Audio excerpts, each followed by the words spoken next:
Folks, it's Monday night. You're watching Sasquatch Experience. Tonight, episode 83, 50 Years of High Strangeness. We're going to talk about the UFO Bigfoot flap of 1973. It's going to be a great show. Stick around. We'll be right back. The views and opinions expressed by the guests of Sasquatch Experience do not necessarily reflect the opinion of the hosts, sponsors, or affiliates of the Sasquatch Experience. As always, listener discretion is advised. 911, what are you reporting? We got someone or something crawling around out here.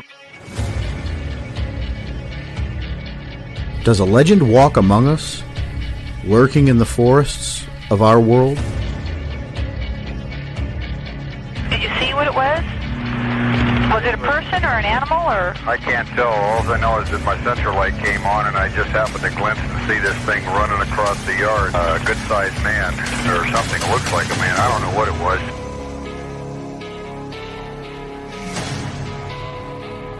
For over 15 years, we've talked with scientists, researchers, investigators, and witnesses, trying to gain insight and proof around the existence of this mysterious entity.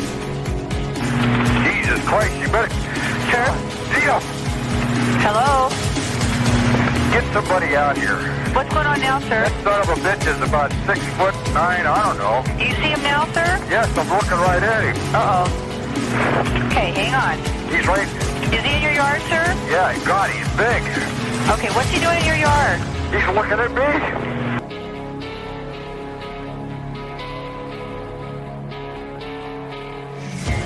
me. Join us as we continue into the investigation of the Sasquatch Experience.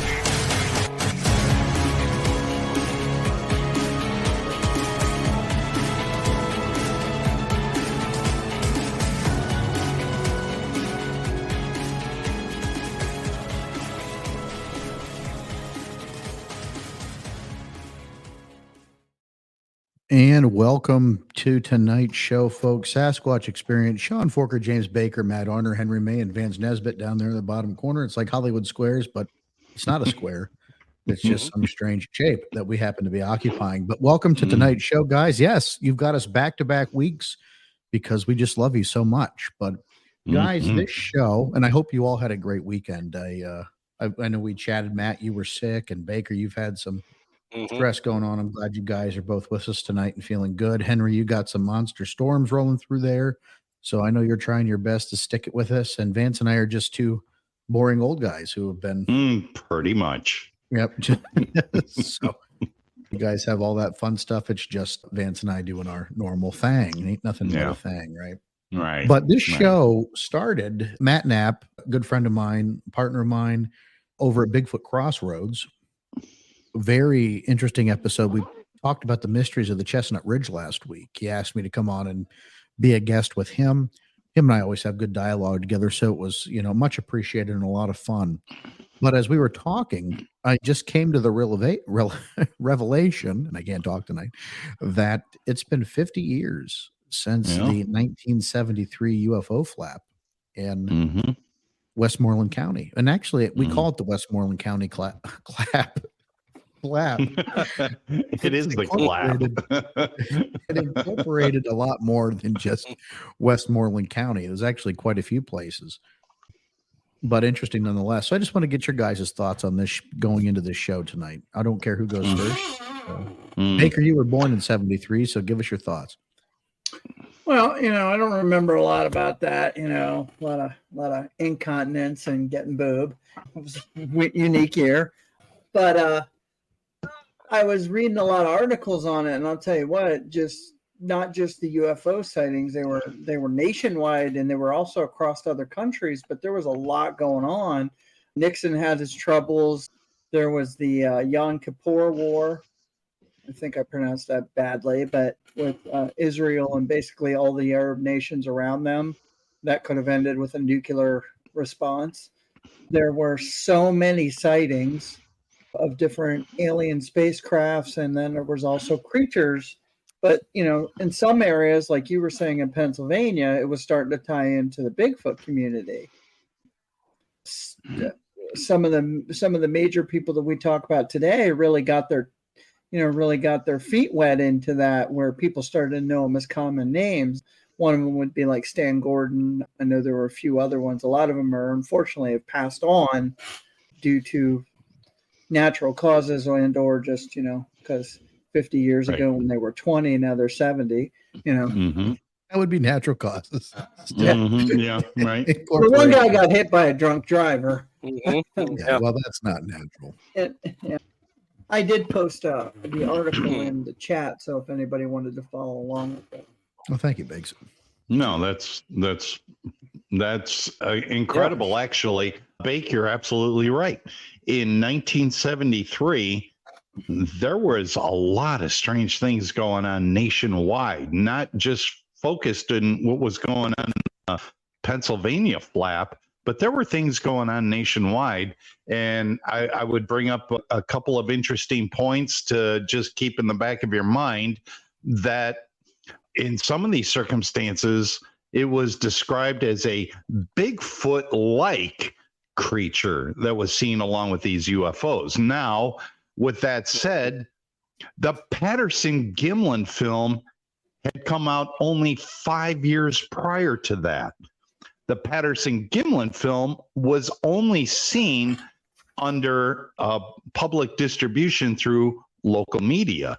So whether the news source or a television show decided to show that clip, those were the only people that saw it. So there were millions of Americans that did not see that footage and had really no idea of the concept of Bigfoot at that time, even 5 years after the fact. And I found that really interesting. And another interesting name to bring up, along with Stan Gordon, which, my heart, it's all to Stan Gordon. He's done such amazing and a plethora of work that, sir, I can't put it into words as to what that man has contributed to this entire topic. But Stanton Friedman took an interest in this whole 73 flap.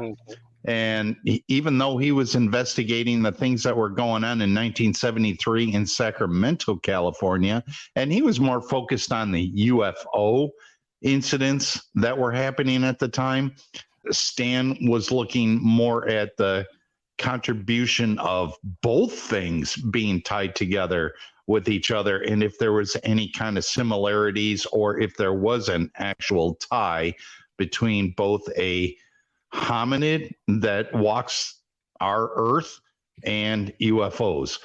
And I just wanted to put that out there, that again, millions of Americans were unfamiliar with seeing the actual Patterson-Gimlin film at the time, unless they saw it at a local library or whether their local television news happened to show a clip of it. But again, millions did not see it at that time. And we're talking 5 short years after or prior to that fact that this film was released, when this whole 73 flap happened.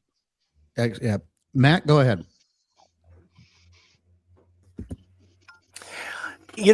Going back into that particular era, we were also, we were in the Cold War. There was a lot of psyops that were going on between NATO and the Soviet Union. A lot of, I think, what the some UFOs were attributed to, craft from, say, like the Skunk Works and from some other places. But, some of, just reading through what some of the accounts, I'm not a UFO person myself, but it just seems that we just had this major influx of activity in that particular year, during that particular era.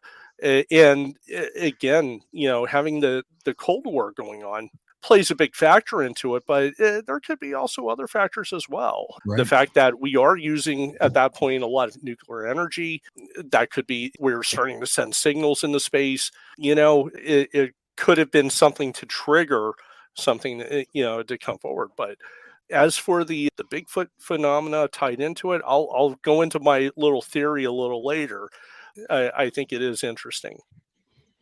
No, you all brought up some really good points. I didn't come along till many years later. right? I wasn't even a thought at this point. My dad was still a chittle, but this is the stuff I was raised on.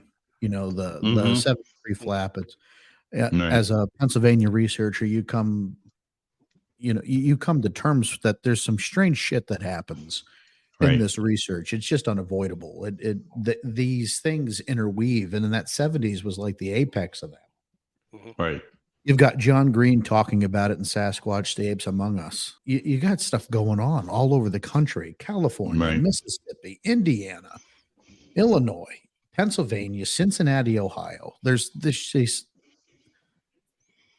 confluence of UFO flaps, but why is Pennsylvania the only one notating the Bigfoot component of it? And I know there's folks listening tonight. They're gonna be like, "Oh, here we go. It's a UFO Bigfoot connection," but you can't. It's unavoidable. Like, we have to talk about this, mainly for historical preference, but also to the fact that it happened. It's been documented very well. And you talk about people that were part of this. Stan Gordon, who's been researching this now for over 50 years. You see some photos on there from Stan at the time. That photo you see with the three-toed print there. The one story I like to tell quite frequently about the Bigfoot ripping the electrical box off the back of the trailer, off the side of the trailer. That creature left three-toed footprints behind. So again, when you make the comment, Bigfoot-like creatures, Vance, that's part of it, right? And then we go back to what we talked about last week in Boggy Creek, right, with the three-toed prints. And then Matt brings up the point, well, maybe it's not three-toe, maybe it's just how it walks. So, there's a lot of connection points. But Stan Gordon wasn't the only person to be investigating some of these. There was also a man by the name of Dr. Paul Johnson, who also investigated UFO activity in Pennsylvania, Bigfoot activity. Dr. Paul's a great dude. I got to know him over the years. I'm acquainted. I don't want to say we're biffs. We're not going out for breakfast or anything like that, but he's a good guy. But doesn't get nearly the credit because he's not out there like Stan Gordon is. He wrote the book Chasing the Elusive Pennsylvania Bigfoot. For anybody who wants to pick up a really good read, you can get that on Amazon, which, part of that book was written with Joan Jeffers. And I was talking to Henry before we came online. Joan was, part of the Pennsylvania UFO Research Center at that time. So she was one of the people that were taking these calls and doing these investigations. She's not with us any longer. I had one picture of Joan, and I can't find it on this computer. I just got this computer, but I couldn't find it in any of my files.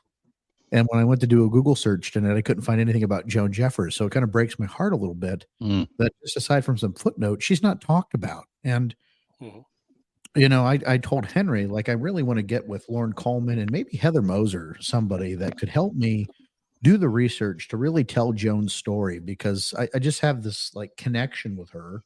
I don't know what it is, why I'm drawn to her, but I feel like she has a story that needs to be told. And it's important to this because, she was part of it, and she's just someone that just goes uncredited. And it bothers me a little bit. Because we're all important, and when you take the time and you contribute to this, everybody should be recognized for their contributions. And she had a hell of a lot of contribution to this. I agree. So, right. Well, let's get to it, guys.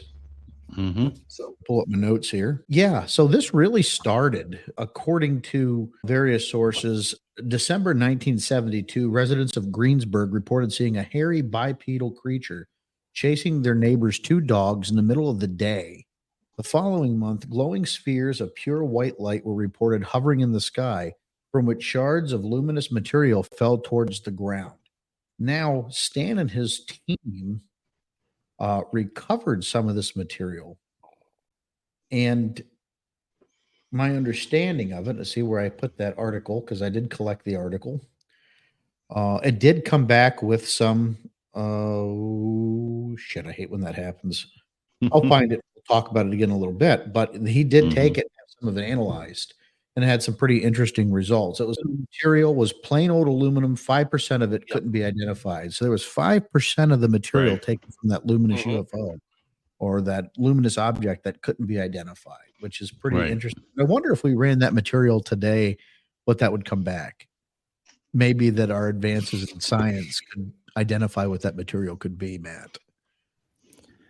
Well, I mean, you look at the periodic, a child of the 70s, I remember our periodic tables of the elements were like, only like this, this big. Now it's a lot more. So Right. there's always a great possibility that we do, we may have something that can match that unknown property for the metallurgy. So, yeah. So, I mean, it's something Right. to look into and perhaps maybe find an answer to that, guys. I don't know. Yeah. Vance, what were you? But the same similar incident happened with the Roswell also. There were materials that were analyzed that were not identified at that time. I find Yeah. that kind of interesting. Right. Yeah, but if we still had access to those materials, it's something we could test today. And what would Right. the results be? Go ahead, James. The fact that you bring up Roswell is kind of important to the whole thing, because the article I read was because of some of the other things that were going on around the world, like the Israeli war and a few other we were actually gearing up to get involved in that. And we were actually at the Wright-Patterson base, which is where they're actually assessed that the Roswell ship in Area 51 is based. Mhm. And so they're saying that some of the article states kind of gives you the idea that the reason that we had so much of new activity is the fact that because there was so much going on in an area near a supposed vehicle, that the people that created the vehicle were kind of like, okay, they're moving around it a lot, maybe we should start doing stuff, and that's why they were more visible and more working. Sure. We have Henry back here with us, so let's give Henry a minute to say something before we lose him again. Henry, 73 Bigfoot, what's on your mind? Well, Gene said this. He said it does. We lost him. All right, we'll have to bring him Sorry, back. Henry. Sorry, Henry. He's got bad weather going on, folks, and coupled with always challenged with his connection. So we're going to try to get that straightened out. Henry, sorry, buddy. Didn't mean to lose you there. But interesting enough, guys, when I was going into this, I went and did some research into some Pennsylvania resources sightings that were happening. Okay. And there were some instances before December 1972 in the Fayette County area, which I really feel may have actually precipitated the flap. And I think they should be included only because they happened at the end of October as it starts rolling into December and November. So October 31st, 1972, Drummondville, several witnesses in a car saw a gray-haired bipedal creature with long arms, short legs, self-illuminated eyes. And the creature looked into the back window of the car. And then in November 1972, several kids threw stones at a 5.5 to 6 foot tall creature that growled at them. So dumb kids throwing rocks at big feet. And surprised one of them didn't get eaten. But so those kind of events happened. And then, of course, there's the 1972 incidents. But then this is where it gets really interesting, because in January 1973, residents of Greensburg reported seeing a hairy bipedal creature chasing their neighbor's 2 dogs in the middle of the day. Kind of like that they were talking about there earlier, right? When the Bigfoot was confronted, it fled into the woods, which bordered the back of the homeowner's property. The Bigfoot had a lopping gait, and its fur was brown and covered its whole body, save for its ape-like face. Those present also reported a rotten egg smell, and that's when you start getting some of the smells notated with some of these creatures. Now, for the rest of January into February, grisly evidence of Bigfoots or some other immensely powerful animal mounted. Chickens were killed. Coops have been violently ripped apart. A few families woke up to find their dogs dead in their yard with their spines broken. Yeah, pretty terrible. Many of these fatal attacks occurred in and around Pottstown in Montgomery County, which is on the other side of the state. So as we start talking about this becoming more than just a localized situation, we call it the Westmoreland County Bigfoot flap.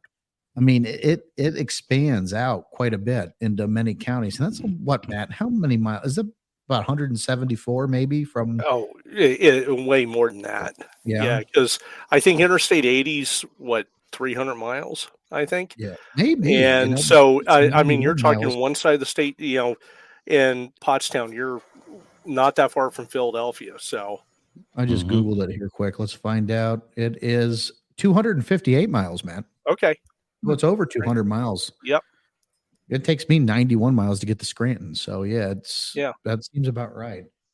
So you're talking about 259, 260 miles across the state. You have other things happening.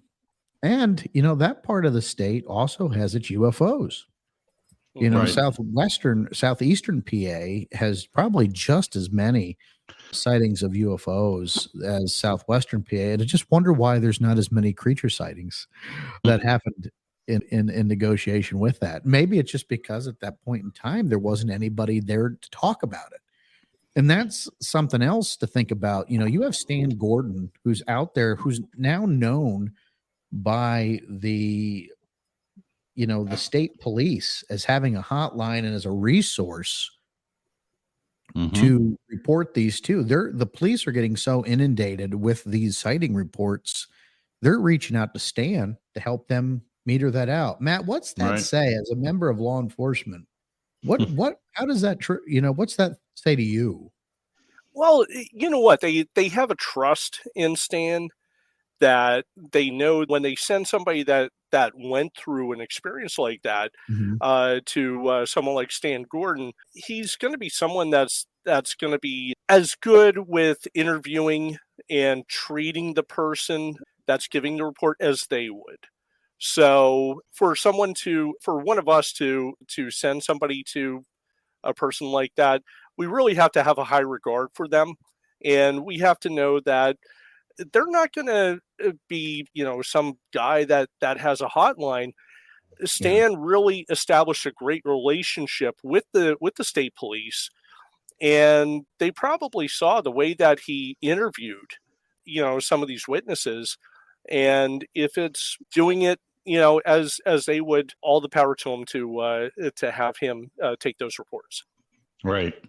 And with that said, Matt, which is a very good point, Stan Gordon was just relaying the information that he took in.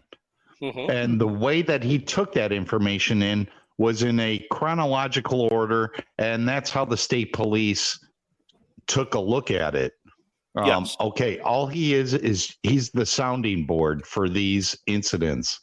I would also interject one other really kind of interesting point. It was in 1973 when then Governor of Georgia, Jimmy Carter, reported his UFO experience. Wow. With that said, we'll let that go forward. And on that note, we're going to jump into our bid show break here, folks. It's almost at 9:25, guys. If you can believe that, stick around, guys. We'll be right back. We're going to regroup, continue on our discussion of the UFO Bigfoot flap, 50 years of high strangeness. We'll catch you after this. News team, assemble!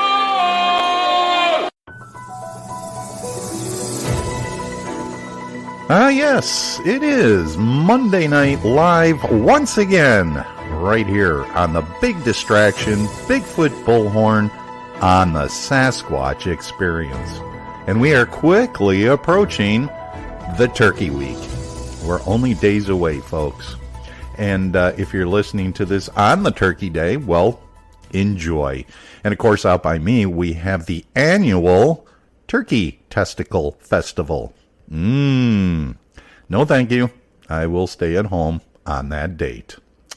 But let's kick things off here, staying in concert with what we are talking about tonight, the Big Muddy Monster of Southern Illinois. I know what you're thinking, the Big Muddy Monster. No, we're not talking about Michael Moore's undercarriage. Believe me, I've stood close to that guy. He smells bad. I'm not sure he knows that water can actually clean the human body, but I digress. Out of Murfreesboro, Southern Illinois, there are 2 dates in Murfreesboro that still leave some haunted or at least curious. 2 police reports dated June 25th and June 26th relate the sighting of an unknown creature. It was in those 2 evenings that the reports came out of a loud, tall, white-haired creature caked with mud being spotted in the woods on the outskirts of the town near Big Muddy River. It was later dubbed the Big Muddy Monster because of its indefinable features and mysterious presence. It set off a media frenzy after the initial reports on those 2 days said former patrolman and retired Murfreesboro police chief Ron Manwarning. Those are the most copied and most looked at reports in the history of the department, he said. Letters came streaming in from those as far away as California and New York, wanting a piece of information or a piece of the prize. But that prize is still elusive. It is unsolved case because I can't tell you what it was, he said. Having retired 18 years ago and having not seen the Big Money Monster police reports in years, Manwarning is still able to recount those haunting evenings as if they just happened yesterday. And he recounts the stories as if he were writing the police report all over again. There were numerous sightings and people interviewed. The first report came in just before midnight on June 25th. A couple had been parked near the boat dock on the southwestern edge of Riverside Park next to the woods. The two were not married, said that they were in a car, and when they heard very loud screaming sounds coming from the wooded area and observed a large creature approximately 7 feet tall. The creature appeared to have light-colored hair that was matted with mud. The creature appeared to be walking on 2 legs and was proceeding towards his car, according to the report. Police searched the area with flashlights and spotted tracks in the mud, approximately 3 to 4 inches deep, 10 to 12 inches long, and 3 inches wide. While officers were searching the area, they reported hearing another scream coming from the woods, but nothing could be found. When we come back, the second report of the Big Muddy Monster. You're listening to the Sasquatch Experience.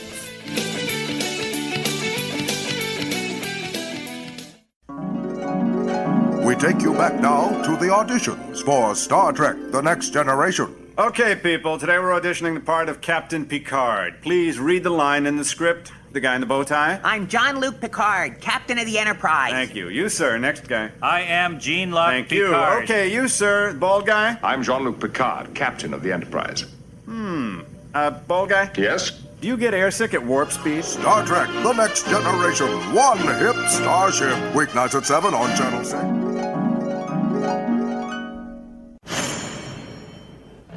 File not found. Virus detected. Can't connect.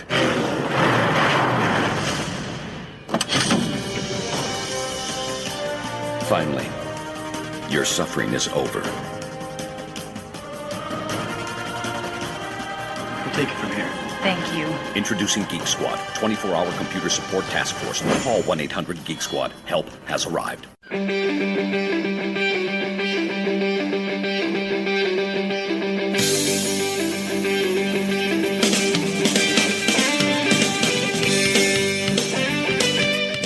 Well, as mentioned at the top of this news break, that we were staying in concert with the subject matter in which we are speaking of tonight. These two reports of the Big Muddy Monster happened on June 25th and 26th of 1973. So the next report follows that the next morning after the first report, Officer Manwarning said he was the officer on duty when a call came in from the Westwood Hills subdivision that 2 teenagers were sitting on the back porch when they spotted a tall, white hair-covered creature in a field on the edge of the woods. Manwarning said officers responded, and while they were in the area, a neighbor said their 5-year-old son had just come in 10 minutes earlier saying he saw something on the edge of the woods. My partner and I decided to go down to the area where they said they saw this thing, Manwarning said. He started traveling a footpath through the bushes and noticed a stench and slimy film on the tree branches. I saw the substance and smelled the smell myself, he said. Now, Jerry Nellis, an officer with the Carbondale, Illinois Police Department at the time, was a dog handler and was called to the scene. The dog did track the scent all the way to a barn, but once it got to the barn, the dog refused to go inside. We never got a good view of any tracks, Nellis said. Is there a Sasquatch? I don't know, but it does make for a good story. Thanks again for listening to this edition of the Big Distraction Bigfoot Bullhorn exclusively on the Sasquatch Experience. And as always, remember, keep those toes in the mud.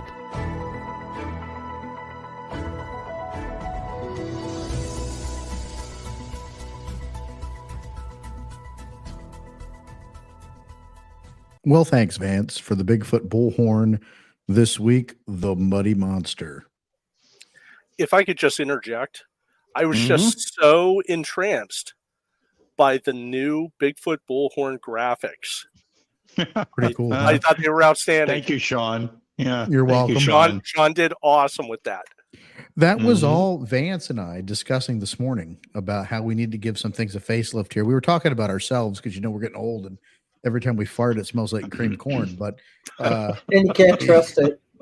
You can't trust it. But as we age gracefully, we also figured we'd update some of our graphics here. But folks, if you're just joining us, regrettably, you're listening to the Sasquatch Experience. I'm Sean Forker. That's Vance Nesbitt, James Baker's forehead, and Matt Arner down there in the bottom corner. We've been talking about the 1973 UFO flap. I think we're gonna stop calling it the Westmoreland County flap because we've discussed it's affected a lot more than that. It's hit Washington County. So, we all know I love John Green, right? John Green, the prolific Bigfoot investigator, writer, wrote Sasquatch, the Apes Among Us, pretty much the best book written on the subject, although Matt Pruitt may be giving him a run for his money. We could send a little shout out to our Matt Pruitt there. From June 1973 to February 18, 1974, the UFO group, which was Stan Gordon's group, documented 118 such sightings with 245 witnesses. 245. 91 reports were in Westmoreland County, 7 in Allegheny, 6 in Indiana, 5 each in Fayette and Washington counties, 3 in Beaver, and 1 in Somerset. Only about 30 of these sightings took place in daylight, while there were 24 at dusk and 30 in the vicinity of 10 and 11 p.m. 49 of the creatures were seen in wooded areas, but there were 19 near trailers and 18 near houses. Only 10 were seen on roads. So just kind of interesting as, he looked at these reports as they were coming in, Sasquatch Apes Among Us written around that time. So that's fresh material. And he went through and dived in and, did a little deep dive on that. And I think we've got Henry back. Henry, how you doing there, buddy? I'm hanging in there. I wish my connection was. So as we're talking, Henry, what's your thoughts on 73? You've heard some of the things going on. You're familiar with the material. What's Henry May thinking on this? Well, John Green said it best. He said he didn't like to explain another mystery. Right. He didn't like to explain a mystery with another mystery. But the thing is, you can't deny what was going on, especially in Westmoreland County. Right. It was a big deal. And it's documented, well documented. It was. Overall, how do you think it impacted Bigfoot studies? Well, I think it brought gotta love it. Sorry, Henry. Sorry, folks. Just as we got Henry on a roll. It's a weather thing. It brought, like I said, it brought a new element into the studies of Sasquatch in that we had something interesting and new and even controversial going on with the UFO flap. When do you think it became controversial that these two subjects were starting to overlap? From the get-go, was there always some sort of hesitation or some sort of like alienation between the two groups that said you shall not commingle and share documentation and these topics should not intertwine? Or did that come later on? Because that's a question I have. When did that become such a hotly debated, hotly divisive topic? Sean, I think it really got divisive within the last 10 years, maybe with social media. I know from even with the old group, there was a lot of people that, had varying concepts of what a Bigfoot was, I'll use the word, there was people in the woo crowd and there's people in the ape crowd, and everyone, hey, we'd sit there, we'd have our discussions face to face, or at a conference or whatnot. And hey, you know what? We have difference of opinion, but we still believe that there was something there. then it seems within like the last 10 years, it probably really with the onslaught of some of the claims coming forth on Facebook, we really started to see a divisiveness in the community. And, I have an open mind, but with that said, Matt, and you bring up a really good point.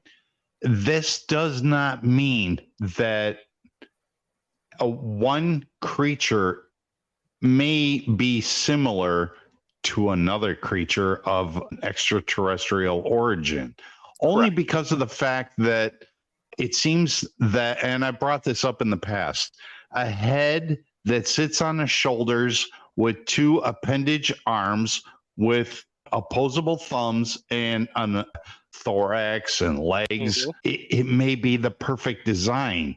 And therefore, it was created that way to bring another species from someplace else to mimic something that is already an indigenous creature here. So there could be two different things that we're experiencing, but yet it seems like the argument is it's either one or the other. It could be two different things altogether. And I've always had that argument with myself going, with the flap that happened in Pennsylvania with this red sphere that Stan Gordon reported that landed on the farm that was bigger than a farmhouse itself. And these two Bigfoot-like creatures came out. And, George fired 2 tracer rounds over it. If you don't know that story, it's fascinating within itself. But these could be similar looking creatures, but yet two entirely different type of creatures altogether, not to be confused as one. So you're saying that just because you could have different scenarios going on at the same time, and they don't have to be related at all. What do they call that? Correlation, not causation, right? Or something like not causation. And that's a potentiality too. Like we have to, acknowledge. But when you look at this, just by the sheer amount of dates, so many of these accounts happened as we start going through August of 73. Like so much of this is occurring, and when some of it's coming from newspaper articles, right? But also. I'm just trying to find some of it. Once again, here's the rotten eggs smelling Bigfoot sighting on a golf course. This again, people start talking to the state police at the end of August. August 25th, 1973. That's the story where a woman in a trailer court saw a huge black creature around 7 feet tall rip open an electrical box attached to a trailer. And as the woman screamed, the creature fled and it left behind a 3-toed print. So I talked about that earlier. That happens right in the middle of all this.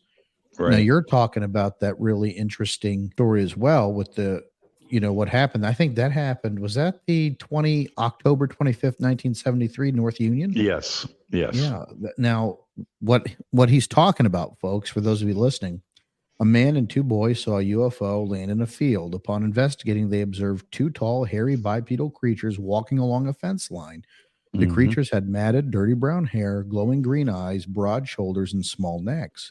They walked stiff-legged, giving them an overall robot-like appearance. The man shot at the creatures, which caused the spherical UFO that had landed in the field to leave the area immediately. Although the witness felt he didn't miss, the shots had little effect on the strange creatures. They simply turned around and traversed their way back to the UFO along the fence line. A luminescent ring on the ground remained where the UFO had once been. The witness left the area and returned later with a state trooper. Although the glowing ring near the ground was still visible, its intensity had diminished. Several hours later, the luminescent ring completely dissipated. So they're talking about this happening in 25th. Small Town Monsters does a great reenaction of this. Go ahead, Vince. Right.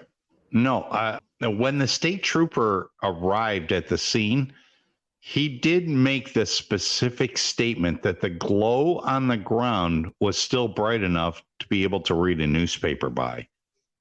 And the first round that was shot at the creature was not shot at the creature to kill it. It was a tracer round. If you don't know what a tracer round is, it's a lit magnesium round to light up the area, and it was shot over the heads to try to intimidate these creatures to move away, but it was not shot at the creatures to kill them. And there were 2 of those tracer rounds that were fired. The 3rd round was fired at the creature because now they're being intimidated. And that's when these creatures turned around and walked away. I mean, and they do a great reenactment of it through the, animation in Small Town Monsters. What is it, Invasion on Chestnut Ridge? Is that where they tell the story in that one? Yep. So go check that out. It's playing on the background, actually, on one of the monitors here in the back. Sorry, Seth and team, not copyright infringement. It's just thematic.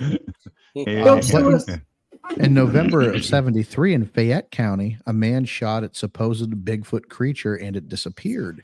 He saw the same creature later and shot at the creature again. This time the creature grunted and cried. So you go from October to November, you get 2 Bigfoots getting shots taken at, which is interesting because, you add some clarity. When I read the report that was reported to an organization locally, it makes it sound as if he took shots at the Sasquatch creatures. You're saying tracers, you know what I mean? So there's differences in the stories that we're getting, and how they're portrayed, which is interesting. I mean, it doesn't mean anything, but it's just interesting how those reports are interpreted and put out there on the internet. I'm just going through here some more, just trying to see. Here we go. February 6, 1974, one of the strangest things happening. A woman heard a noise outside her trailer, went to the doorway with a 16-gauge shotgun, opened the door, and saw a 7-foot-tall ape-like creature in the doorway. She claims to have shot at the creature, and it disappeared into the flash of light. Her son, who lived nearby, went to the area to investigate and saw several hairy creatures there. He shot at them with a pistol. A large red light hovered over a wooden section about 500 yards away during the incident. So now take that February 6, 1974. Partner that with the October 25th, 1973, some very similar incidents happening there. A witness was watching television when he heard a noise on the back porch. When the witness went to the doorway to see out the back door, he saw a big, hairy thing standing on 2 legs looking through the screen door at him. The witness ran back to the living room and grabbed a loaded .22 caliber handgun. He then fired through the screen door at the creature, and the creature ran off screaming. A neighbor heard the shots and then the scream. At the time, he turned on all the lights in the house and outside, but could see nothing. The next day, they went to the area to see if they could see anything. No clear footprints were found, but you could see that something big had run through the grass. The creature had also run through a barbed wire fence that had the strength to keep a 1,500-pound bull from running through it. Right. Wow. A lot of bulls. So around that same time, a group of young men were walking along the railroad tracks in the evening when they heard something running through the brush on the hillside above them. They look up to see a dark brown animal running on 2 legs across the top of the hollow above them. And that's kind of the last story I got around 1974 in that time. Anything you guys want to add to those? Because for some reason in Southwest PA, they like to take shots at this damn thing. Yeah, right. Let's go ahead and I can't say I blame them. Well, Vance made a good point in the beginning, being that the Patterson-Gimlin film wasn't a huge thing and that Bigfoot as an animal wasn't considered a big thing to report or anything like that. The people outdoors may have saw it as an intrusive animal, not as much Bigfoot. Like, hey, that's kind of bear-like, but it's not a bear, but it's coming towards us, and they're already in the woods with guns to hunt something else. So, like, aggression's already up, and they're like fight or flight, and hey, I've got a rifle. You know what I mean? So I don't think it's the same. I don't think it's the same group that you would look at today that might be in the woods or out there to commune with nature or to have a picnic or to, something like you forage for mushrooms. These guys were out there to hunt something else and ran into this thing. So that I think that their mindset was, yeah, why not? We'll see what it tastes like, Yeah. Not a damn thing safe about any of these scenarios that happened here, gentlemen. Let me tell you, there should be some gun safety lessons. They probably weren't even wearing orange back then. That could be sent to these folks. You're just talking about open doors and pulling triggers. Like, I mean, I guess you didn't have to worry about the castle doctrine back then, but my God, these things are out there that, with all these Bigfoot shot, I'm surprised there's not been a body that turned up somewhere. It's also a time differential because back then you didn't have the, security systems we have today and the, you would call a police officer. If you got one, he could be 2 hours before he gets to you. So a lot of people are ready for home defense. Apparently, Plus, they have you're the best looking at- security systems in the world. Smith & Wesson and Remington. Plus, yeah. Plus, you're looking at the time variances. Like a lot of, like, you know, we were talking about how Soviet Union was considered the big red, you know, scare and stuff like that. So they were already on edge of somebody coming to their house, you know, to start trouble. Yes, because that's exactly where it's going to happen with the Soviet invasion in the farmlands of Westmoreland County, Pennsylvania. Yeah, it's a big Russian foot at your door. You got people now that are like, they coming for my gun. Yeah, it's an entirely different culture and mindset at that time period. Again, you're right. I will mention there's no social media whatsoever. All you had was 3 or 4 channels on your television set. If you came across something happenstance that presented some information to you that you took an interest in, okay, you're going to take it to your local library. What's the local library have at that time? It did not have a whole lot. So the fear factor kind of raises the temperature quite a bit at that time. You're going to have home defense, especially in the areas in which we are talking about. You're going to have that home defense. And if something strange does happen, what's the first thing you're going to do? You're in the Cold War right now with Russia. Yeah, you're going to fire on something. And if something strange happens, you're going to report it. Yeah, I would be absolutely privileged to the fact of how many reports were not reported of being fired upon something that either disappeared. We get 1 or 2 of those reports, but I wonder how many cases actually happened that were not reported. That would be completely fascinating to what we're talking about right now.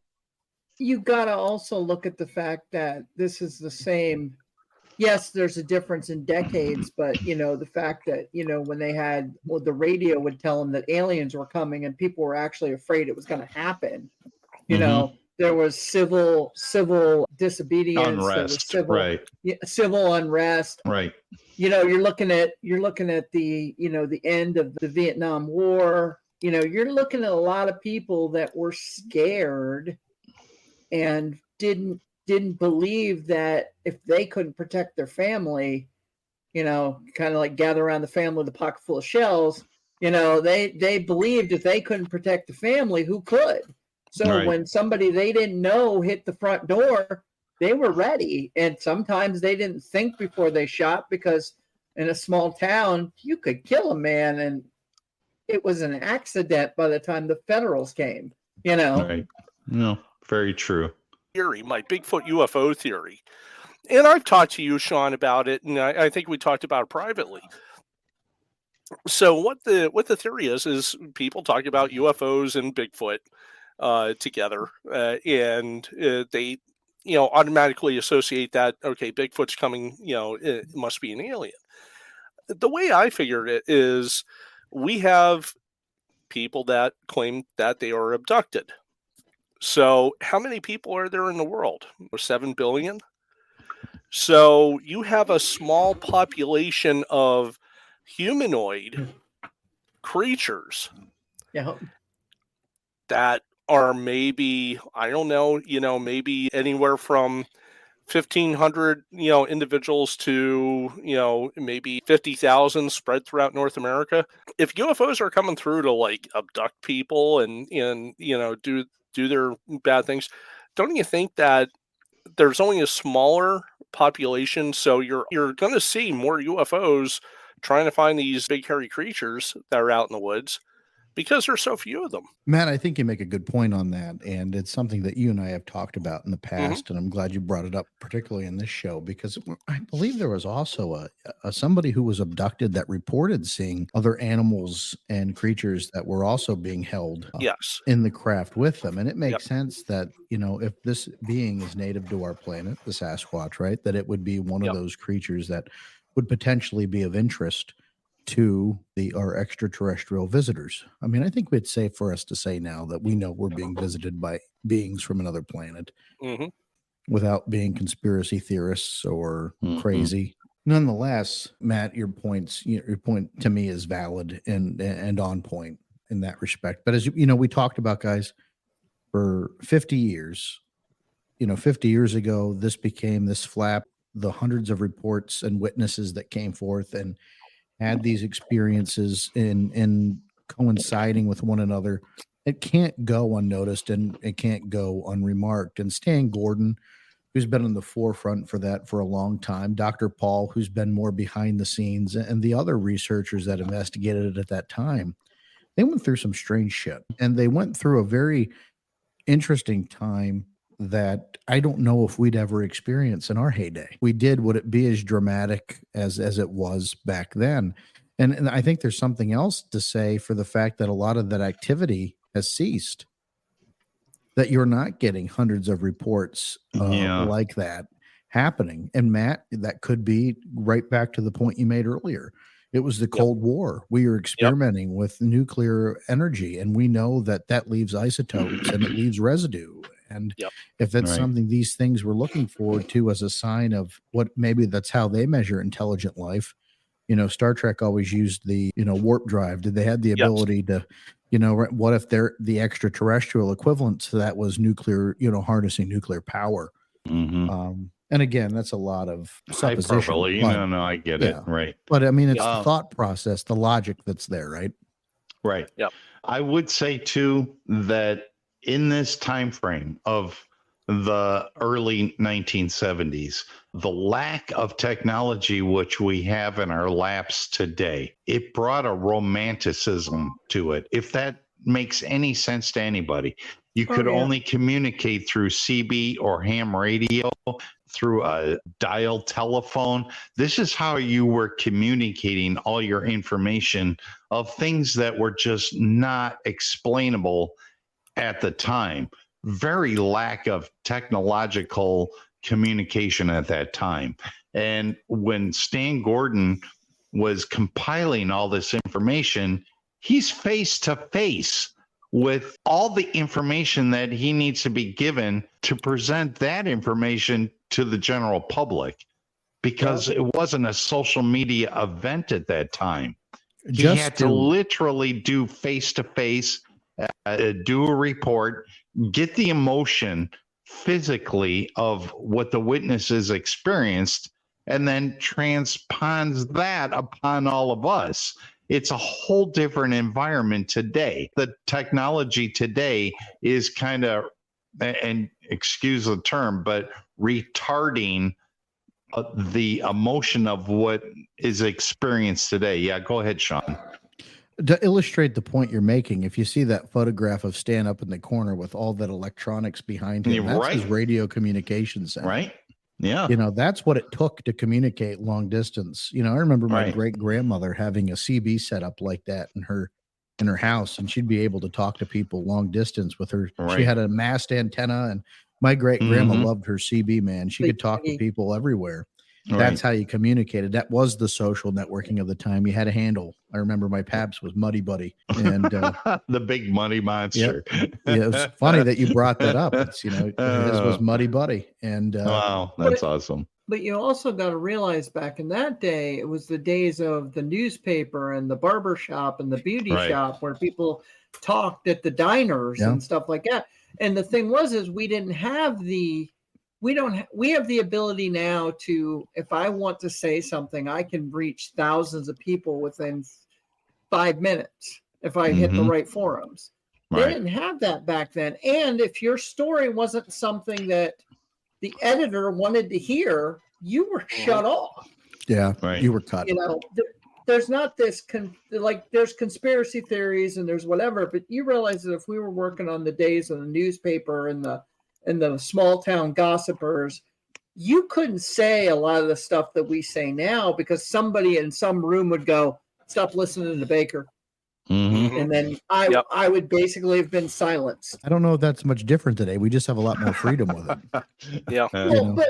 But I could find, the worst thing is we've had this conversation a multitude of times. I could take a picture of the river, make a circle, and I could get 100 people to believe me I saw Nessie in the Susquehanna. And then those 100 could turn into 1,000. In a small town, I could show somebody a picture with a circle, and they'd be like, "Go home, Baker. Get drunk." You know? Right. Fair enough. And that's, the newspaper was how these stories were told. I can't tell you how many of these I was looking up tonight that were taken right from the newspaper. They weren't even necessarily investigated by the research organization. They just put right out there. Go ahead, Matt. No, I was going to say, if you came up with something like that, you would be shunned, from your community. But really, the only thing you had was church, bars, the diner, and really the newspaper. That was it. If you look at some of these old time newspapers, you'll actually see they'll actually have little gossip columns where they'll say Sean Forker left his house to go to Montoursville, on this day. I did that. It's just weird stuff that they would have. But if something came up that, and I always look for, especially in the local papers where I live, for any sort of, the wild man, the gorilla, or there's been actually a lot of mountain lion sightings. So I look for those, and every so often you'll get something like that, but it'll be all the way, on the third page at the bottom column. And it's something that the editors didn't want to put on their front page, that, right. There's something weird in the woods. Yeah, they didn't want to turn it into a tabloid newspaper. No, I Correct. get it. Right. Just tabloid column. Yes. Yes. No, fascinating. Guys, I'd also be remiss to say we did get a phone call last night. I was talking to you guys about it from Miss Grady out in Luzerne County, who had a very interesting tidbit to share with us that while doing renovations in homes, he came across a wood carving in one of the barns from 1802 of a large hairy figure carved in the barn. So it was pretty interesting. Wow. And some interesting encounters he had out that way. He's going to stay in touch with us, but I talked to him for over a half an hour last night about interesting things happen in Luzerne County. So more to come from Grady. Fingers crossed. That'll folks, be awesome. You too can report your information to us. info@sasquatchexperience.com. Hit us up on our social media, Sasquatch Experience on Facebook, Instagram, Squatch EXP. On X, I guess it's not Twitter anymore. I got to fix that graphic. And at the bottom of the screen, you'll see a ticker. You can report your sighting to us at 570-940-9411. If you'd like to call and leave a number or leave a message on our studio number, we'll get back to you. Anonymity is a guarantee. Yes, we will keep you confidential. 570-940-9411. Also, if you're so inclined, you can continue supporting Sasquatch Experience through Patreon, patreon.com/Sasquatch Experience, starting for as little as, guys, how much? I believe it's $2 a month. Not a bad deal. Can't get that a cup of coffee a day for $2. Right. And support us, get ad-free shows, except for whatever Vance puts in the news, because he works hard on that, and I ain't cutting it out. So almost ad-free shows. Everything else is, on us. So it's very distraction-free unless you find our voices so alluring. It's quite distracting. Anyhow, folks, we want to thank you for tuning in. Good show tonight. Had some fun, a lot. This only scratched the surface again of these topics. I feel like an hour is just not enough. No kidding. It's not. It's not. But that's why we have more episodes and we can come back and revisit this topic. I'm Sean Forker. That's James Baker, Matt Arner, Vance Nesbitt, Henry May, who's been on and off. We hope he's okay with the bad weather. And if Henry was here, what would he say, Vance? Y'all be good or be good at it. All right, folks. We'll see you next week. Our episode's going to be The Muddy Monster. So enjoy your Thanksgiving, folks. Happy Thanksgiving. From us at the Sasquatch Experience. Turkey Testicle Festival. Woohoo! Yum, yum. Butterball, doesn't it? And we'll see. Keep on later.